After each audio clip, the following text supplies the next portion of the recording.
How do I find the courage to be an actor given my overthinking?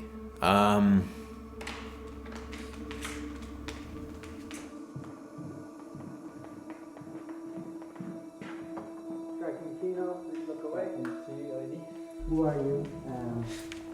Yeah, let's start with that. Who am I? My name is William Allam. I'm an actor, musician, artist, and lover of all things creative.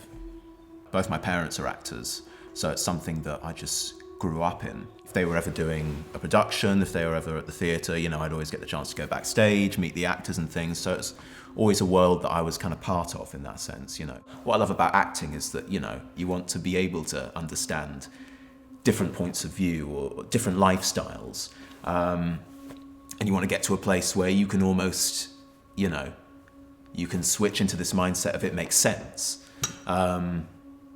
And yeah, like obviously with my stuff, you know, it does make you think like, yeah, how is this guy acting if he's sort of, you know, socially anxious or, you know, overthinks stuff. But I think ultimately I just view that as stuff that's in my way as a person and also in my way as an actor, but I just deal with it and I find ways of coping with it, you know.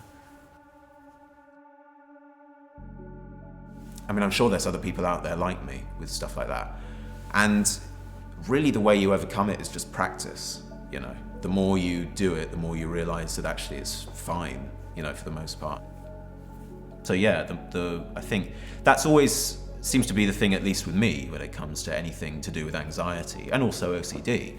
A big part of OCD therapy is to basically practice not doing what you're doing. As hard as that may sound, and as hard as it can be, you ultimately, they ask you to basically just not do it as much as possible. And the more you avoid the temptation to do those things, whatever that might be, like, you know, checking the taps to make sure no water's running, even though you know it's not, and the taps are off and everything, the more you stop yourself doing that, the more your mind builds up evidence that it's okay.